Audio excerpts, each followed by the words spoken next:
Brainfeed magazine invites schools for ET TechX from December 5th to 7th at High-Techs, Hyderabad.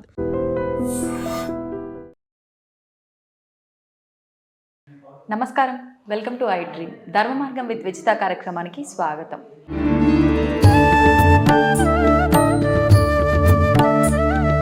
అంటే గీత నేర్చుకో జీవితాన్ని మార్చుకో అనే ఒక ప్రవచనాల ద్వారా, మాటల ద్వారా మనందరినీ గీత నేర్చుకోవడంపై ఆసక్తి కలిగేలా మాట్లాడుతూ ఉంటారు. వారెవరో కాదండి, గీత జ్ఞాన ప్రవచన ప్రచారకర్త డాక్టర్ ఎల్వి గంగాధర శాస్త్రి గారు. ఇప్పుడు వారితో మాట్లాడి మరిన్ని విషయాలు, మంచి విషయాలు, మన సనాతన ధర్మం గురించి అయితే ఏంటి, భగవద్గీత యొక్క గొప్పతనం గురించి అయితే ఏంటి, నిజంగా గీత నేర్చుకోవడం వల్ల మనలో ఎటువంటి మార్పులు వస్తుంటాయి, సాధారణంగా ప్రతి ఒక్కరు కూడా చెప్తూ ఉంటారు గీత నేర్చుకోవటం వల్ల, గీతను ఆచరించడం వల్ల మన జీవితంలో చాలా రకాల మార్పులు జరుగుతూ ఉంటాయని. నిజంగా ఎటువంటి మార్పులు జరుగుతూ ఉంటాయి, ఇలాంటి మరిన్ని విషయాలు ఇప్పుడు వారితో మాట్లాడి తెలుసుకునే ప్రయత్నం చేద్దాం. నమస్కారం అండి. నమస్కారం తల్లి, ఆయుష్మాన్ భవ. థ్యాంక్ యూ అండి. భగవద్గీత, గీత నేర్చుకుంటే నిజంగా మన రాత మారిపోతుంది అని చెప్పి మీరు చాలా సందర్భాల్లో చెప్పిన సందర్భాలు ఉన్నాయి. అయితే నిజంగా గీత నేర్చుకుంటే మన రాత మారిపోతుంది అంటారా? ఖచ్చితంగా, లేకపోతే ఎందుకు చెప్తాను. ఏ విధంగా? పచ్చబద్ధమేం కాదు కదా. ఎలా మారుతుందంటే, ఈ క్యాప్షన్ అర్థం ఏమిటంటే, అసలు అర్థం, లక్ష్యార్థం ఏమిటంటే, గీత నేర్చుకుందాం, రాత మార్చుకుందాం, ఇంటింటా గీతా జ్యోతుల్ని వెలిగిద్దాం, భారతీయ సనాతన ధర్మ జ్యోతులై ప్రకాశిద్దాం అని చెప్తుంటాం. భగవద్గీత ఫౌండేషన్ తరఫు నుంచి మేము ఎక్కడికి వెళ్ళి భగవద్గీత గాన ప్రసంగాలు చేసిన, ప్రవచనాలు ఇచ్చిన, గీత నేర్చుకుందాం. ఇక్కడ నేర్చుకోవడం అంటే అర్థం ఏంటంటే, గీత అంటే జీవన గీత, మరణ గీత కాదు. అంటే జీవితానికి ఉపయోగపడేది. ఎలా జీవితం గడిపితే అది ఉన్నతమైన జీవితం అవుతుందో, ఉత్తమమైన జీవితం అవుతుందో, మనం వెళ్ళిపోయిన తర్వాత కూడా ప్రజలు మనల్ని గుర్తుపెట్టుకుంటారో, ఈ లోకం గుర్తుపెట్టుకుంటుందో, కృష్ణుని గుర్తుపెట్టుకున్నట్టు, అర్జునుని గుర్తుపెట్టుకున్నట్టు, ధర్మాన్ని అనుష్ఠించి ప్రపంచానికి చెప్పి 11,000 సంవత్సరాలు రాజ్యపాలన చేసిన రామో విగ్రహవాన్ ధర్మ, రాముడు ఆచరించినట్టు, ఇవన్నీ ధర్మాలు. అలా ఏ ధర్మాన్ని ఆచరించటం వల్ల నువ్వు శాశ్వతుడు అవుతావో అది భగవద్గీత రూపంలో ప్రపంచ మానవాళికి, కులాలకి, మతాలకి, జాతులకి, దేశాలకి, కాలాలకి అతీతంగా అర్జునుని నిమిత్తంగా చేసుకుని ప్రపంచ మానవాళికి బోధించిన శ్రీకృష్ణ పరమాత్మ బోధించింది ఇగో ఈ భగవద్గీత. ఇది నేర్చుకోవడం అంటే అర్థం ఏమిటంటే, ఊరికే బట్టి పట్టేయటం కాదు. 700 శ్లోకాలు బట్టి పట్టేసి మార్కులు తెచ్చేసుకుని, లేదా ప్రైజుల్లో ఫస్ట్ ప్రైజ్, సెకండ్ ప్రైజ్ అని గెలిచేసుకుని అక్కడితో అమ్మాయి అయిపోయింది అనుకుంటే అది నేర్చుకోవడం కాదు, పేరు కోసం కాదు. అబ్బేబే, దాని లక్ష్యం అది కాదు. నేను స్టూడెంట్స్ కూడా చెప్తుంటాను, స్టూడెంట్స్ కూడా మీరు ర్యాంకుల కోసం చదవకండి అన్న, జ్ఞానం కోసం చదవండి, నాలెడ్జ్ కోసం చదవండి. ర్యాంకుల కోసం చదివితే ఏంటంటే స్ట్రెస్ వస్తుంది. నాలెడ్జ్ కోసం చదివితే ఇంక జీవితమే మీరు రిటైర్మెంట్ టైంలో కూడా 60 ఏళ్ళు 70 ఏళ్ళు దాటినా కూడా అప్పుడు 10th క్లాస్లో ఆ ఇంగ్లీష్ మాస్టర్ చెప్పిన పాఠం చెప్పు, తెలుగు మాస్టర్ చెప్పిన పాఠం చెప్పు అంటే టక్కన రెక్కలకు చేసుకుని చెప్పేయగలడు. ఎవడు చెప్పగలడంటే కేవలం జ్ఞానం కోసం మాత్రమే స్కూల్కి వెళ్ళేవాడు, కాలేజీకి వెళ్ళేవాడు. సో అలాంటి వాళ్ళు మనకి ఈ సమాజంలో చాలా మంది కనిపిస్తారు. జ్ఞానం కోసం మాత్రమే, మార్కుల కోసం, ఉద్యోగాల కోసం, ర్యాంకుల కోసం కాదు జీవితం అంటే అని చెప్పిన వాళ్ళే మనకి మన సామాన్య పరిభాషలో చెప్పాలంటే ఎన్టీ రామారావు గారు, అక్కినేని నాగేశ్వరరావు గారు, వీళ్ళు వాంగ్మయాలకి, ఘంటసాల వెంకటేశ్వరరావు గారు, పాత రోజుల్లో సముద్రాల గారు లాంటి, నారాయణ రెడ్డి గారు లాంటి, మహాకవి శ్రీశ్రీ గారు లాంటి ఇట్లాంటి మహాత్ములు అనమాట. వాడు జ్ఞానం జ్ఞానం జ్ఞానం, వాడు కాంపిటీషన్స్ సమాజంలో. ఆయన అంత మాట రాశాడు, అంత గొప్ప పాట రాశాడు, అంత గొప్పగా యాక్ట్ చేశాడు, అంత గొప్ప భాషని ఉచ్చరించాడు. మనం కూడా వాళ్ళ బ్లెస్సింగ్స్ తీసుకునేట్టుగా, వాళ్ళ ఆశీస్సులు తీసుకునేట్టుగా మనం కూడా ఆ భాషలో అలా ఉండాలి, లేదా ఆ నటనలో అలా ఉండాలి. అట్లా రెఫరెన్స్ ఆఫ్ హిందూయిజం అంటే సనాతన ధర్మానికి రెఫరెన్స్ ప్రపంచానికి ఒక గొప్ప మహానుభావుడు ఉన్నాడు ఈ దేశంలో, స్వామి వివేకానంద. సో ఇలా గుర్తు పెట్టుకునేట్టుగా నీ జీవితం కొనసాగించాలంటే భగవద్గీత నేర్చుకోవాలి. నేర్చుకోవడం అంటే దాని ప్రతి పదానికి, ఇది జాగ్రత్తగా వినండి, ప్రతి పదాన్ని మనం నేర్చుకుంటూ, అర్థం చేసుకున్న దాన్ని ఆచరించే ప్రయత్నం చేస్తూ, ఆచరించే ప్రయత్నంలో నువ్వు నెంబర్ 1 స్థానంలో ఉంటూ, వాడు ఆచరించే మాట్లాడతాడరా అని ప్రపంచం అనుకోవాలి. దానికి ఇన్స్పిరేషన్, దానికి స్ఫూర్తి కూడా శ్రీకృష్ణ పరమాత్మే. ఆయన ఏమని చెప్తాడంటే, ఈ లోకంలో నేను పొందదగింది కానీ పొందవలసింది కానీ నాకేం లేదు. అయినా సరే నేను కర్మలు చేస్తూనే ఉన్నా, ఎందుకంటే నాలాంటి వాడే చేయకపోతే అంతటి వాడే చేయలేదు, మనం ఎందుకు చేయాలి అని చెప్పి లోకం నన్ను అనుసరించి నన్ను ఫాలో అయ్యి సర్వనాశనం అయిపోతుంది. దానివల్ల లోకం తారుమారు అవుతుంది. అందుకని నాకు అవసరం లేకపోయినా, నాకు ప్రయోజనం లేకపోయినా నేను కర్మని ధర్మబద్ధంగా అనుష్ఠిస్తున్నా, మేము మీకు ఇన్స్పిరేషన్ ఇవ్వడం కోసం. సో అందుకని కృష్ణుడి నుంచి, భగవద్గీత నుంచి మనం నేర్చుకోవాల్సిన ఏంటంటే, ఎవడైతే ఆచరిస్తాడో వాడు మాత్రమే చెప్పడానికి అర్హత ఉంది, వాడికి మాత్రమే చెప్పడానికి అర్హత ఉంది. ఎవడైతే ఆచరించి మాట్లాడతాడో వాడి వాక్కుకు మాత్రమే పదునుంటుంది. డైలాగ్ భలే చెప్పారా అనుకుంటారు, అంతవరకే. డైలాగ్ చెప్పడం కాదు, నువ్వు ఇటురా అంటే అటు వచ్చేయాలి సమాజం అంతా. అట్లా రావాలంటే నువ్వు ఆ తపస్సులో ఉండాలి, నువ్వే అది అయిపోవాలి. చాందోగ్యోపనిషత్తు చాలా గొప్ప మాట అంటుంది, తత్వమసి అంటే దానికి లౌకికమైన అర్థం, పారమార్థికమైన అర్థం రెండు ఉంటాయి. తత్వమసి అంటే తత్ అదే, త్వం నీవు, అసి అయి ఉన్నావు, నువ్వే అదే అయి ఉన్నావు. పారమార్థికంగా ఏమిటంటే నువ్వే దేవుడు అని అర్థం, నువ్వే దేవుళ్ళలాగా అయిపోవాలి.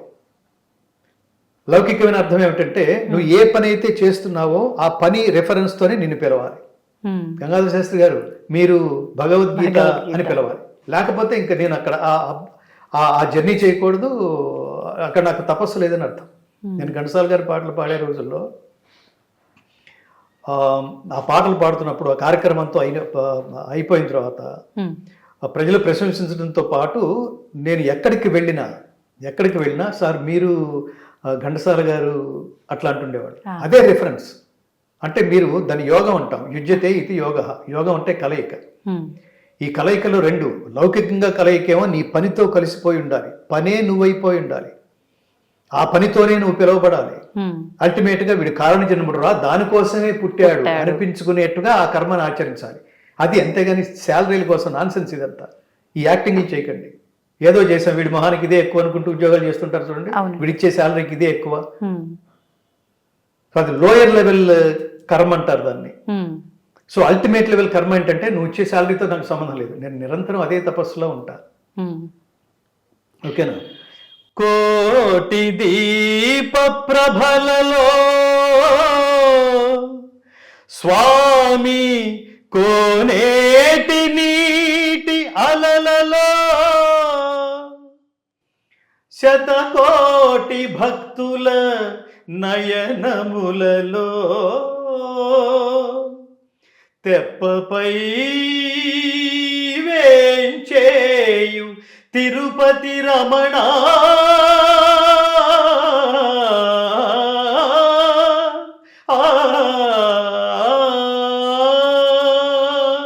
అని ఘంటసాల గారు పాడుతుంటే వెంకటేశ్వర స్వామి దిగొచ్చినట్టే అక్కడ.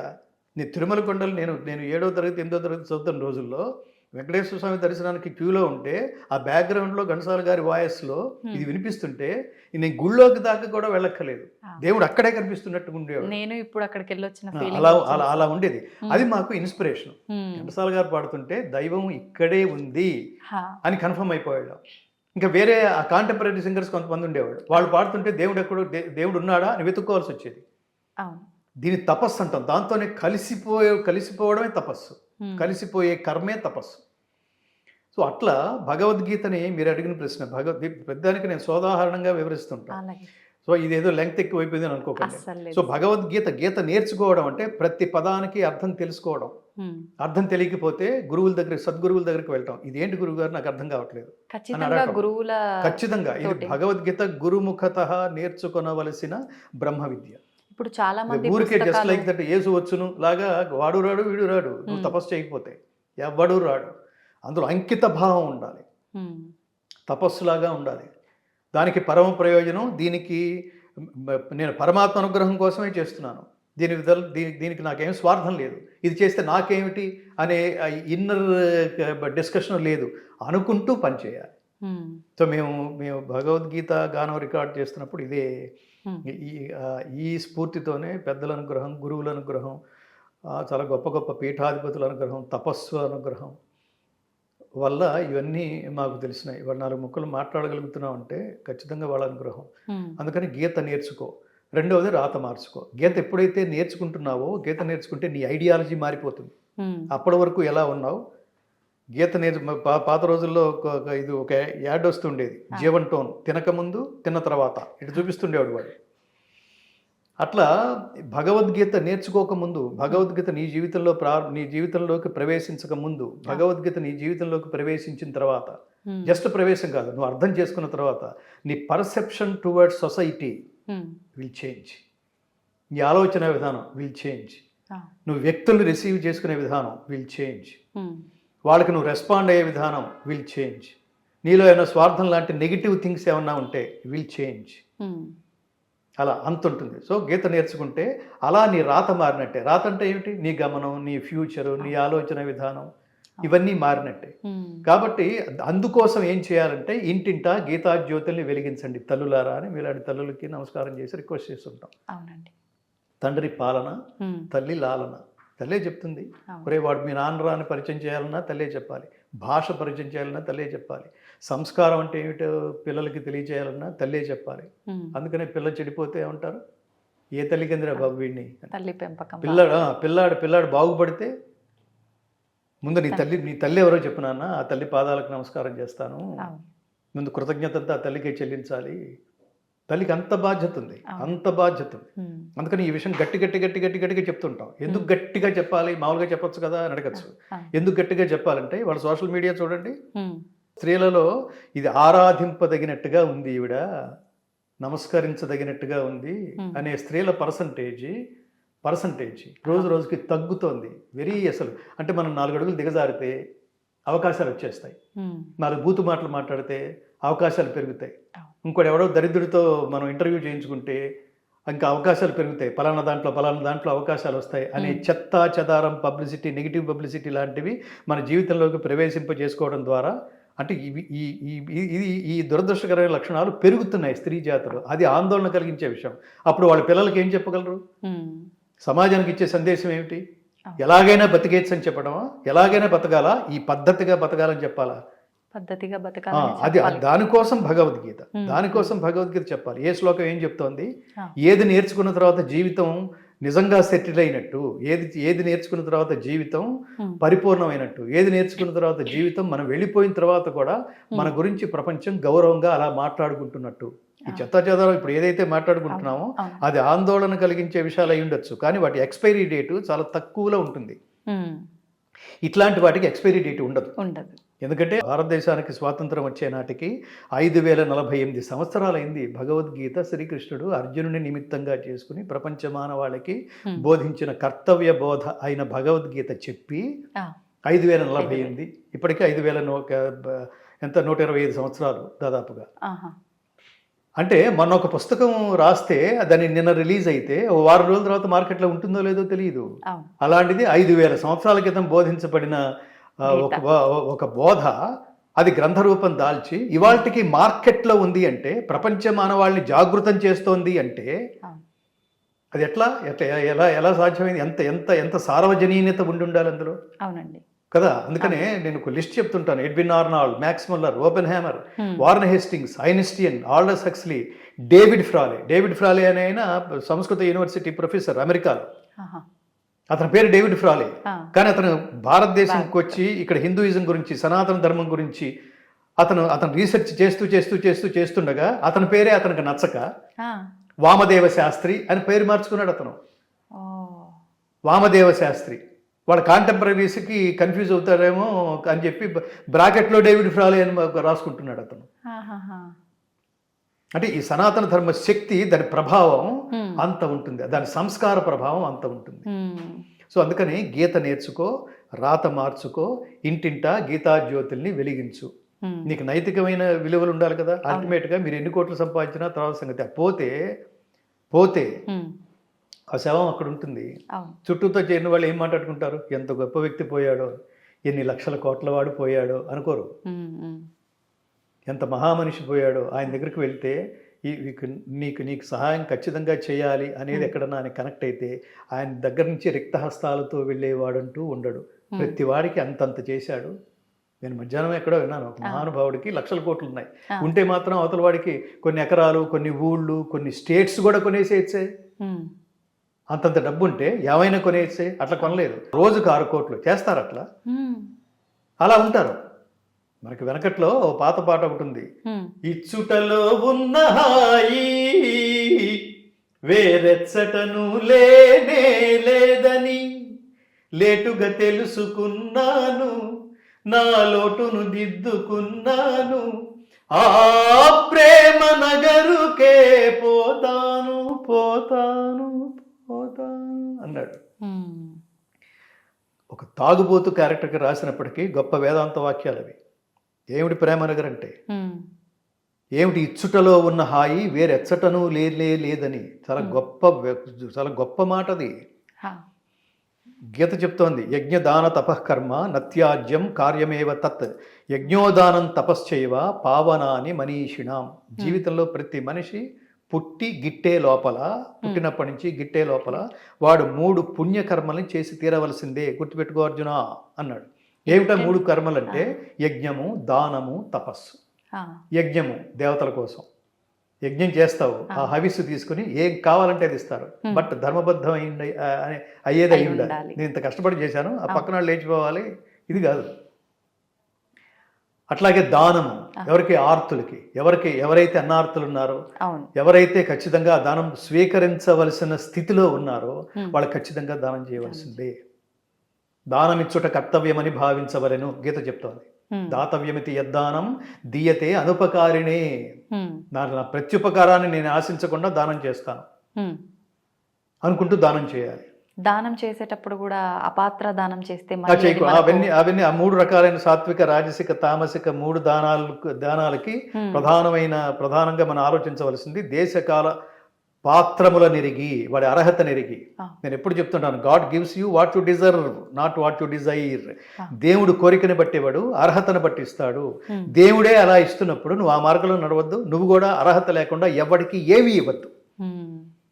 ఉద్యోగ అవకాశం ఇవ్వద్దు, మావాడు, మా క్యాస్ట్ అట్లా అనుకునే అవకాశాలు ఇచ్చేద్దు. సమాజం నాశనం అయిపోతుంది, ఫ్యామిలీలు నాశనం అయిపోతాయి, వ్యవస్థలు నాశనం అయిపోతాయి. కాబట్టి 3వది తపస్సు. ఆ తపస్సు ఏమిటంటే ఎవరి కోసం తపస్సు చేయాలి? పరమాత్మ అనుగ్రహం కోసం. దేనికోసం తపస్సు చేయాలి? జన్మరాహిత్య స్థితి కోసం తపస్సు చేయాలి. ఆ స్థితిని ఏమంటాం? శాశ్వతానందమయ స్థితి. అది ఎవరు ఇవ్వగలరు? పరమాత్మే. అది వస్తే పరమాత్మలో లీనమైనట్టే. దాన్ని మోక్షం అంటారండి. దాన్ని మోక్షం అంటాం. కాబట్టి ఇచ్చుటలో ఉన్న హాయి వేరెచ్చటను లేదని ఇవ్వడం అలవాటు చేసుకోనన్నా. ఎప్పుడు సమాజం నుంచి దోచుకున్నది దాచుకోవడం. జీవితం అంటే లగ్జరీ కాదు. దోచుకున్న దాన్ని లగ్జరీల కోసం విలాసవంతమైన అసలు భగవద్గీత వాటిని దాన్ని సమర్థించదు.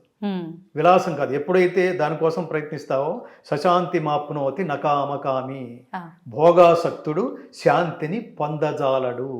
అది పొందే లోపల ఇది అయిపోయింది, ఇది మీద విరక్తి కలిగింది, ఇంకోటేదో పొందాలి, అది అయిపోయింది, ఇంకోటేదో పొందాలి. నిరంతరం ఇదే పొందుతూ ఇదే జన్మెత్తుతూ మళ్ళీ ఇదే జన్మ, ఇదే మరణం, ఇదే జన్మ, ఇది మరణం, తర్వాత జన్మ, మరణం, తర్వాత జన్మ. ది పర్పస్ ఆఫ్ లైఫ్ చెప్తుంది భగవద్గీత. అందుకని ఇంటింటా గీతా జ్యోతుల్ని వెలిగించండి. ఏమిటా గీతా జ్యోతి అంటే? జ్ఞాన జ్యోతి. అది ఒక్కసారి నీ జీవితంలోకి ప్రవేశిస్తే నీ డ్యూటీలన్నీ చాలా అద్భుతంగా ఉంటాయి. నీ ఆలోచన బాగుంటుంది, హెల్త్ పాడవటం ఉండదు. ఇది ప్రతివాడికి టార్గెట్ అనే స్ట్రెస్తో ప్రపంచం అంతా చాలా టెన్షన్ పడుతోంది. టార్గెటే స్ట్రెస్, మానసిక ఒత్తిడి. టార్గెట్ రీచ్ అవుతానా లేదా భగవద్గీత చెప్తోంది. కర్మణ్యేవాధికారస్తే మా ఫలేషు కదాచన మా కర్మ ఫలహేతుర్భూః మా తే సంగోస్త్వకర్మణి.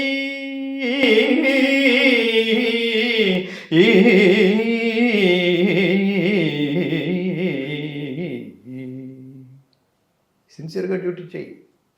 ఫలితం నీ చేతిలో లేదు. నీ చేతుల్లో లేని ఫలితం గురించి నీకెందుకురా టెన్షన్?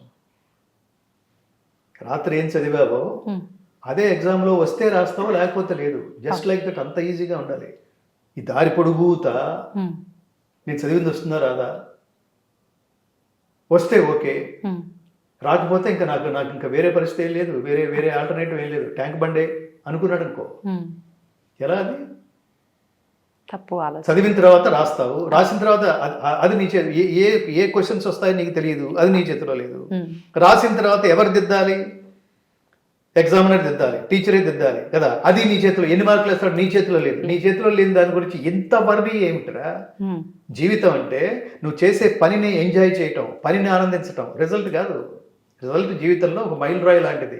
వెళ్తుండగా తగులుతుంది, తగలగానే మాయమైపోతుంది, ఇంకో చోటకి వెళ్ళిపోతుంటాం, దాన్ని క్రాస్ చేసి వెళ్ళిపోతుంటాం. ఎంతసేపు ఉంటాం అక్కడ? మైల్ రాయి తగిలిందని దాని దగ్గరే ఉంటావా, కాపురం పెడతావా? లేదు, ఆ దారిలో తగులుతుంటాయి, వెళ్ళిపోతుంటాయి, నెక్స్ట్ మైల్ రాయి, అదే లైఫ్. లేదు మైల్ రాయి చేరుకోలేదు అంటే, చేరుకోలేదు అంటే దాని అర్థం మన తపస్సు, ఇంటెన్సిటీ ఆఫ్ అవర్ తపస్సు సరిపోలేదన్నమాట. సో ఇంటెన్సిటీ పెంచుదాం. ఎవడో విమర్శించాడు, పింగిపోవడం కాదు, వాడి బంధు వాడికి ఏం తెలియదు, క్యాస్ట్ ఫీలింగ్తో మాట్లాడాడు, చెత్త మాటలు మాట్లాడుకోకూడదు. వాడు చెప్పాడు అంటే ఏదో ఉంది అందులో, దీన్ని సరి చేసుకునే ప్రయత్నం చేద్దాం. నారాయణ రెడ్డి గారు అదే అందుకనే చాలా గొప్ప మాట అంటారని, చక్కనిదే ఉలి కడుపున శిల్పం ఎలా పుడుతుంది, కరగనిదే కొవ్వొత్తికి కాంతి ఎలా పుడుతుంది. నిన్ను నువ్వు చెక్కుకో, అనునిత్యం తనను తాను చెక్కుకున్న శిల్పి ఇతడు, ఆత్మిక విద్యలు తెలిసిన అధునాతన యోగి ఇతడు. సుద్దాల అశోక్ తేజ అక్కనే నాగేశ్వరరావు గారి కోసం రాసిన పాట, నేను కంపోజ్ చేసి పాడింది అది. సో నిరంతరం మన తప్పులను సరి చేసుకుంటూ మనల్ని ఇంకా నెక్స్ట్ లెవెల్ ఏంటి, ప్రతివాడు ఆలోచించవలసిన 2 పదాలు ఇవి, next level and bottom line. ఈ 2 పదాలు ఆలోచిస్తూ ఉండాలి. మనం వెళ్ళిపోయే నాటికి ప్రపంచం మన గురించి ఏదో గొప్ప విషయం అనుకోవాలి, లేకపోతే జీవితం అంతా వృధా చేసామని అర్థం. చాలా విలువైన జీవితం.